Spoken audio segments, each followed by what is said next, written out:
Trading session actually will be the litmus test, क्योंकि Friday को तो सिर्फ बड़ा कंट्रीब्यूशन मार्केट में रैली का शॉर्ट कवरिंग में था। आज वो फॉलो अप बाइंग नहीं आई। इनफैक्ट एक बार शॉर्ट कवरिंग हो गई, उसके बाद एक फॉलो अप बाइंग के एब्सेंस में हमने देखा बाजार नीचे आ रहा है। और रिजल्ट, स्ट्रॉन्ग रिजल्ट्स मेटल्स के पूरी तरह फैक्टर्ड इन थे। एक्चुअली अगर आप देखिए, जो मेरा व्यू है कि पूरे हॉस्पिटल स्पेस में जो एक रीरेटिंग काइंड ऑफ मूव आ रहा है खराब बाजार में भी, वो कमेंट्री, रिजल्ट, मार्जिन एक्सपेंशन और further rerating possibilities in their different arms, but ये आपके दूसरी जो कंपनी, जो जैसे अपोलो फॉर एग्जांपल, उसके बहुत सारे सब्सिडरीज हैं, वहाँ वैल्यू अनलॉकिंग और प्राइवेट इक्विटी का इंटरेस्ट है। थायरोकेयर ने 40% से 50% मार्जिन कर लिए, वो भी जब कोविड का असर कम होता हुआ नजर आ रहा है, इसलिए वहाँ री-रेटिंग वाला मूव है। बट ओवरऑल देखा जाए तो बाजार में चीज़ें फैक्टर इन होती हुई नजर आ रही हैं। और इनफैक्ट यही हमारे आज के कॉन्वर्सेशन का भी मैटर रहेगा। डीएसपी म्यूचुअल फंड के head of products and market strategy Sahil Kapoor हमारे साथ जुड़ रहे हैं। और साहिल ने एक बहुत ही इंटरेस्टिंग रिपोर्ट निकाली है और एक ऑब्जर्वेशन, एक सीरीज स्टार्ट की है, नेत्रा, जहाँ पे वो मार्केट और मैक्रोज के फैक्टर्स को फ्यूज करके बताएंगे कि पूरी तस्वीर, क्या पिक्चर पेंट हो रही है। बहुत बार ऐसा देखा गया है। कुछ लोग ये भी बोल रहे हैं कि साहिल, गुड आफ्टरनून। पहली बात तो हमारी बात चल रही थी, finally good to have you on the show, कि इस क्वार्टर में इस क्वार्टर में एक ऑब्जर्वेशन ये आया कि जो कैश फ्लोज हैं, free cash flows of companies, वो प्रेशर में आते हुए नजर आए, क्योंकि वर्किंग कैपिटल रिक्वायरमेंट्स बढ़ गई थी। मार्जिन तो सबको पता ही है कि अक्रॉस द बोर्ड हिट हुए थे, और company to company, sector to sector impact करेगा, लेकिन 2-3 क्वार्टर में तो प्रेशर इतनी जल्दी जाने वाला नहीं है। और इस चक्कर में FY 22-23 के जो नंबर्स हैं वो थोड़े से ट्रिम किए लोगों ने ऊपर। आपको लगता है factors like these could put a lid on the markets in the near term? और दूसरे फैक्टर्स भी हम आपके डिस्कस करेंगे जो आपने अपनी रिपोर्ट में डाले हैं, लेकिन अर्निंग्स क्वालिटी जो थोड़ी आपको फैक्टर्ड इन होती हुई नजर आ रही है अब। लास्ट 1.5 साल में जो अर्निंग्स क्वालिटी इंप्रूव हुई है, वो पहले मोमेंटम, ऐसा मोमेंटम हमने पिछले 3 साल में नहीं देखा। तो ये बहुत ही स्ट्रॉन्ग एक रिकवरी था अर्निंग्स में, और ये बहुत ही वाइड थी। सभी कंपनीज ने एक साथ अच्छे नंबर्स रिपोर्ट किए। अभी जैसे आपने बोला कि बहुत सारे नए फैक्टर्स आ गए, रॉ मटेरियल कॉस्ट एक उसमें बहुत इंपॉर्टेंट है। बट एक चीज बहुत इंपॉर्टेंट है मुझे लगता है, जो हम यहाँ से देखेंगे, वो है टॉप लाइन रिकवरी, कि कंपनीज की सेल्स की रिकवरी कितनी स्ट्रांग होती है। वो एक बहुत इंपॉर्टेंट इंडिकेटर रहेगा कि ये जो न्यू प्रेशर्स अर्निंग्स पे दिख रहे हैं उसको कंपनीज कैसे झेलेंगी। अगर top line recovery stronger than expected होती है, जो सब लोग जो अभी अनुमान लगा रहे हैं उससे अच्छी होती है, तो कहीं एक रूम मिल जाएगा कंपनीज को to also have their profits under control. तो वो एक फैक्टर बहुत इंपॉर्टेंट है। बट 2 चीजें हैं। पहली, एक्सपेक्टेशंस बहुत ज्यादा हैं अर्निंग से। अगले 1 साल में, 2 साल में अर्निंग ग्रोथ जो प्रोजेक्टेड है, कंसेंसस प्रोजेक्शंस काफी हाई हैं, और हमने देखा है पास में प्रोजेक्शन जनरली मीट नहीं हुई है, अदर देन 2020-21 जहाँ पे लीवर्स बहुत डिफरेंट थे। तो जब भी एक्सपेक्टेशन ज्यादा होती हैं और डिलीवरी सेम या कम होती है, तो मार्केट थोड़ा कंसोलिडेशन मोड में जाता है। वो एक बड़ा इंडिकेटर है। Second, raw material cost and other cost which are recovering. जैसे इकोनॉमी ओपन होगी, कॉस्ट वापस आएंगी। Even employ cost is going to come back, not fully, लेकिन कुछ हद तक वो वापस आएगा, और it will hurt a lot of companies in terms of margin. तो ये 2 फैक्टर्स हैं मुझे लगता है जो कि एक ड्रैग है अर्निंग्स पे, और एक्सपेक्टेशंस को थोड़ा टोन डाउन करना पड़ेगा। इस समय एक्सपेक्टेशन और फॉरवर्ड मल्टीपल दोनों पे मार्केट अपनी एक्सट्रीमिटीज पे तकरीबन काफी अच्छे एस्टिमेट्स को लेके फैक्टर इन कर रहा है। तो वहां पे थोड़ी मेरे को लगता है वहां वो ट्रिम होंगे एस्टिमेट्स। साहिल, चलिए बात करते हैं जो आप जो ऑब्जर्वेशंस अपने चार्ट्स के थ्रू माइक्रो और मैक्रोज को सबको पुट अप कर रहे हैं, उसमें एक बड़ा पॉइंट ये है कि आप इन्वेस्टमेंट या कैपेक्स थीम यहाँ से गैदर करते हुए नजर आता है आपको, और वो एक लार्जर पॉइंट है। वो quarter to quarter, may be 6 monthly, 1 year market movement से बियॉन्ड है। वो एक 2003 से 2008 जैसा एक बड़ा सा यूनिवर्स की बात कर रहे हैं आप। कितना स्ट्रांग लग रहा है वो आपको? मैं 2 डेटा पॉइंट बताता हूँ। पहला तो आप देखिए कि इंडिया में जो पहली केपेक्स साइकिल है या इन्वेस्टमेंट साइकिल है, वो कैसी रही। तो कुछ डेटा मैंने अपने एनालिसिस में भी डाला है, बट रफली अगर आप देखोगे 1980 से 2001 तक इंडिया का जो GFCF टू GDP ग्रोथ है, annual growth year on year, तकरीबन 16% था, 16%। और जो सुपर साइकिल है उसको अवॉइड करें 2004 से 8, जहां पे ग्रोथ 22% था, लेकिन फिर भी 2002 से 2011 ये ग्रोथ रेट 16.5 या 17% के आसपास था। तो अगर आप पिछले 40-50 साल का बेस रेट देखेंगे तो हमारा जो GFCF as a percentage of GDP जो एनुअल ग्रोथ रेट है वो तकरीबन 16% के आसपास रहता है, 14 से 16 के बीच में। अभी बिकॉज ऑफ कोविड वो 6.5% पे पहुंच गया था। अगर आप कोविड का इम्पैक्ट रिमूव भी कर देंगे तो भी वो 8-8.5% से ऊपर नहीं गया। अभी बेस पॉइंट ये है कि हम लोग ये 20-22% के लिए नहीं प्ले कर रहे, दैट इज एन एक्सट्रीमिटी, उसके लिए बहुत सारे लीवर्स चाहिए। पॉइंट है कि अगर ये ग्रोथ रेट वापस 10 या 12% पे भी जाता है, जो कि expected new nominal GDP growth rate है, तो ये तकरीबन डबल हो रहा है। और second data point, FY23 onwards India तकरीबन साल का $1 ट्रिलियन GFCF करेगा। और अगर आप हिस्ट्री देखें वर्ल्ड की, तकरीबन सिर्फ ऐसी 12 कंट्रीज हैं जिन्होंने इतना बड़ा एनुअल GFCF किया है, कभी इन्वेस्टमेंट्स की हैं एक साल में। तो ये दोनों चीजें आपको दे रहा है, क्रिटिकल मास और बड़ा ग्रोथ रेट। तो मुझे लगता है कि ये लीवर अभी अलाइन हुए, और जो पिछले 5-6 साल में रिफॉर्म लेड और एक्सटर्नल सिचुएशन लेड जितनी भी वोलेटिलिटी हुई है वो सारी अब स्टेबलाइज हो रही है। और कोविड के कारण काफी वो मास्क भी हो गई बिकॉज ऑफ टाइम पीरियड। तो अगले कुछ सालों में 3 से 5 साल का अगर व्यू है, ये सेक्टर अंडर ओन्ड है, अंडर वैल्यूड है, और ये मैक्रो लीवर्स एक साथ निकल के आ रहे हैं। तो मुझे लगता है इसमें एक बहुत अच्छा सेक्युलर ट्रेंड है, और ये ट्रेंड अलग अलग सेक्टर्स में प्ले आउट होगा। इसके अंदर बहुत सारे ट्रेंड है, तो हम इसको एक इंजीनियरिंग ट्रेंड की तरह देख रहे हैं बजाय ओनली के इंफ्रा ट्रेंड की तरह।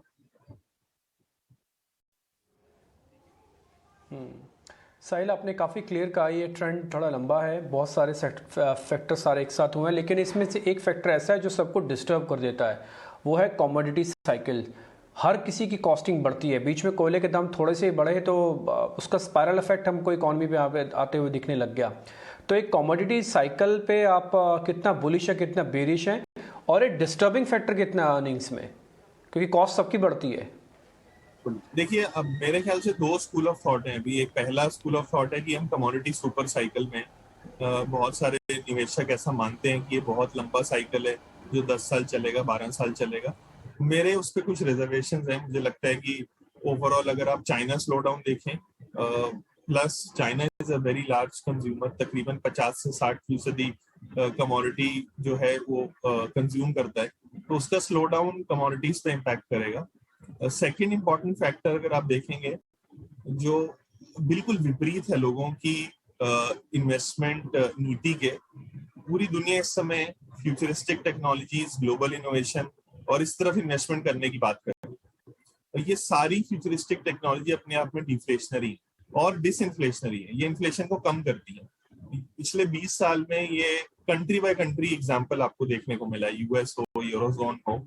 यूरोजोन एक अलग केस है, बट बहुत सारी इकोनॉमीज में आपको देखने को मिला है न्यू टेक्नोलॉजिकल रेवोल्यूशन इन्फ्लेशन को और कमोडिटी प्राइसेस को ब्लंट करता है।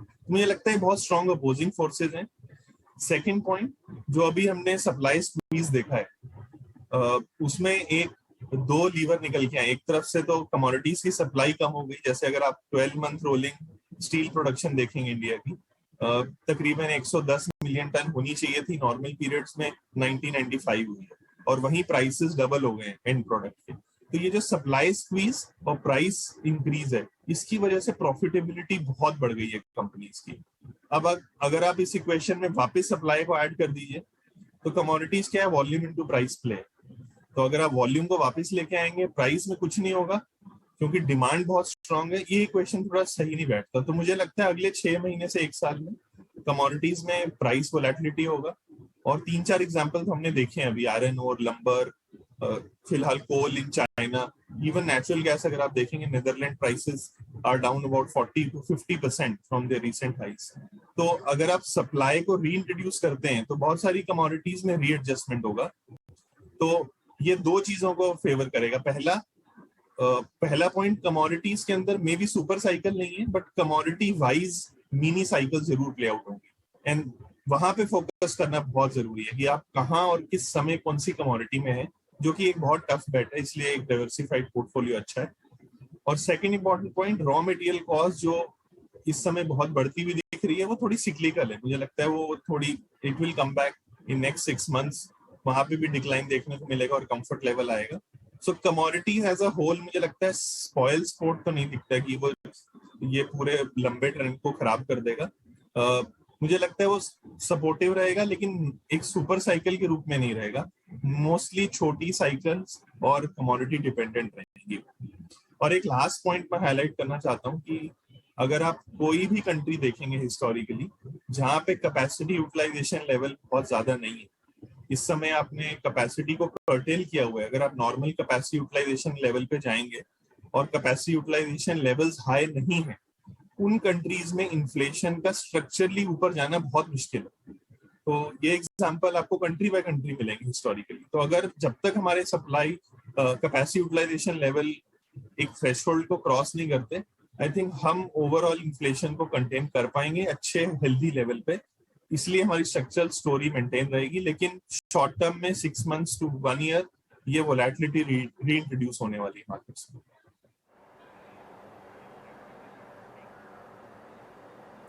Right right, pleasure to have you on the show. Sahil, आपने कमोडिटी प्राइसेस को लेकर ये सारा सिनेरियो बहुत अच्छे से समझाया भी, और it's good to have a diversified पोलियो, क्योंकि आप एक लीनियर डायरेक्शन में तो बाजार चलेगा नहीं, so there can be some volatility.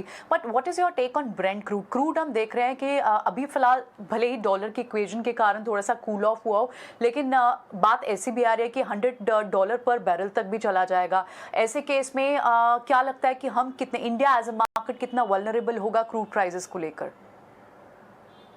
Crude को देखिए, क्रूड को प्रेडिक्ट करना ऑलमोस्ट इम्पॉसिबल है, फॉर दैट मैटर किसी भी मार्केट को प्रेडिक्ट करना। बट क्रूड ऑयल अपने आप में एक बहुत ही बड़ा मार्केट है और बहुत ही वॉलेटाइल मार्केट है।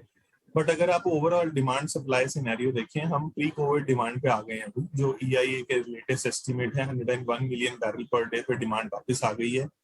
अभी भी ओपेक प्लस अपनी सप्लाई कर्टेल किया हुआ है। अगर आप टोटल नंबर देखोगे, वो तकरीबन 5 मिलियन बैरल पर डे और सप्लाई कर सकता है अगर चाहे तो, और शॉर्ट टर्म में 500,000 बैरल पर डे और सप्लाई कर सकता है चाहे तो, लेकिन वो नहीं कर रहा है अभी, जिसकी वजह से मार्केट काफी टाइट है। सेकेंड इज यूएस के अंदर भी रिकवरी कम है शेल प्रोडक्शन की, तकरीबन 12 मिलियन बैरल पर डे पे उसकी पीक प्रोडक्शन थी यूएस की, अभी 11 के आसपास है, 11.2 के आसपास है, तो वहां पे भी रूम है। तीसरा फैक्टर अगर आप देखोगे कि फॉरवर्ड कर्व्स आपको क्या बता रहे हैं, अगर आप दिसंबर 21 और दिसंबर 22 का ब्रेंट क्रूड या WTI क्रूड का स्प्रेड देखेंगे, वो $10 बैकवर्डेशन पे है, जो कि बहुत ही बड़ा बैकवर्डेशन है। मुझे नहीं याद मैंने ऐसा बैकवर्डेशन पहले कभी देखा था ऑयल में इस भाव पे, शायद कभी नहीं देखा था, जो आपको बहुत ही टाइट मार्केट के बारे में बताता है। अब वो मार्केट टाइट सप्लाई की वजह से है या डिमांड की वजह से? अगर आप प्री कोविड डिमांड लेवल देखेंगे तो इट इज वेरी क्लियर कि वो सप्लाई की वजह से टाइट है, और अगर ये सच है कि वो सप्लाई की वजह से टाइट है, तो prices should have zoomed up today. Oil आज ही शायद $100 होना चाहिए था, पिछले 15 दिन में या 1 महीने में उसमें ज्यादा मूवमेंट नहीं आया है। मुझे लगता है ऐसा कि 80 या 85 के पास ब्रेंट का एक शॉर्ट टर्म हाई पीक जैसा दिख रहा है, जो कि पॉसिबल है बनता हुआ, और यहाँ से may be it will slide down toward $70 और सो। और अगर आप पर्टिकुलरली इंडिया की बात करोगे, तो इंडिया में मैंने कुछ कैलकुलेशंस हैं जो पब्लिक डोमेन में है, वो दिए हैं, तकरीबन 85 से 90 के नीचे जब तक ऑयल रहता है, इंडिया के लिए बहुत बड़ा प्रॉब्लम नहीं। अभी अगर हमारा ट्रेड डेफिसिट, जो ऑयल ट्रेड डेफिसिट है, अगर $85 का एवरेज इंडिया ब्रेंट बास्केट लेंगे, तो तकरीबन $125 बिलियन साल का इंडिया का ऑयल ट्रेड डेफिसिट रहता है। और अगर आप 3 ट्रिलियन की इकोनॉमी देखते हैं, तो तकरीबन 4-4.25% है। ये इंडिया झेल सकता है, इंडिया के पास एम्यूनिशन है, FX रिजर्व है इसको झेलने का, लेकिन इससे ऊपर आई थिंक थोड़ा प्रॉब्लम क्रिएट होना शुरू हो जाएगा। तो ये 85 से 90 का लेवल है ऑयल का, जिसके नीचे जब तक ऑयल रहता है, तो वो I think it is not very important to look at as a driver. Right. Sahil, एक बार सारे व्यूअर्स के बेनिफिट के लिए ये बता दें कि when you were saying GFCF, वो gross free cash flow generation की बात कर रहे थे आप, कैश फ्लो इम्प्रूवमेंट हो गया है, जनरेशन का इम्प्रूवमेंट हुआ है काफ़ी लास्ट कुछ क्वार्टर्स में। बात ये समझना चाहेंगे क्योंकि आप बहुत सारे डेटा को बैक टेस्ट भी करते हैं, जब इस तरह का free cash flow generation corporate India करने लगता है और हम एक एक्सपेंशन, जैसे आपने किताब में अपनी नोट में लिखा कि विंटर इज़ ओवर और एक कैपेक्स साइकिल एक्सपेंशन हो रहा है, वो 3 to 5 ईयर्स में यहाँ से अगर हम बात करें और कैश फ्लोज ऐसे ही हेल्दी जनरेशन चलता रहता है, तो एक्विटीज़ या बास्केट ऑफ एक्विटीज़ उसको कैसे मिरर करते हैं, उसको किस रेंज में रिटर्न्स आते हैं, या वो आपको लगता है कि पहले चल जाते हैं ऑलरेडी? अजय, अगर आप पास में जाके देखेंगे, ये सेम फिनोमेना जब लास्ट साइकिल में रिपीट हुआ था, मैं 2002 से 8 की साइकिल को नहीं रिपीट करना चाहता क्योंकि मुझे लगता है वो एक मिस नॉर्मल है, 1 in 100 ईयर साइकिल है। लेकिन अगर आप प्रीवियस एपिसोड भी देखेंगे 1980 ऑनवर्ड्स, तो हर साइकिल में जब भी ग्रॉस फिक्स कैपिटल फॉर्मेशन जो GFCF है, अगर वो बढ़ता है साल दर साल, अगर उसकी ग्रोथ रेट बढ़ती है, जो उस सेक्टर के स्टॉक्स हैं दे री-रेट एवरी ईयर।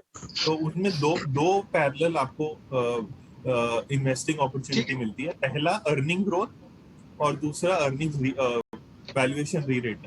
तो इस समय आई थिंक ये सारे स्टॉक्स डी रेटेड है, दूसरा इन्होंने अर्निंग्स ग्रोथ भी नहीं देखा तकरीबन 10 साल से, पिछले 1-1.5 साल को अगर आप छोड़ दें, तो ये दोनों प्ले वहां देखने को मिलेंगे। और जनरली ये सेक्टर्स के अंदर जब एक ट्रेंड बनता है तो वो ट्रेंड काफी लंबे समय तक रहता है। हाँ, उसमें बीच में वोलेटिलिटी जरूर आती है। तो मुझे लगता है दोनों प्ले इसके अंदर देखने को मिलेंगे अगले कुछ सालों में।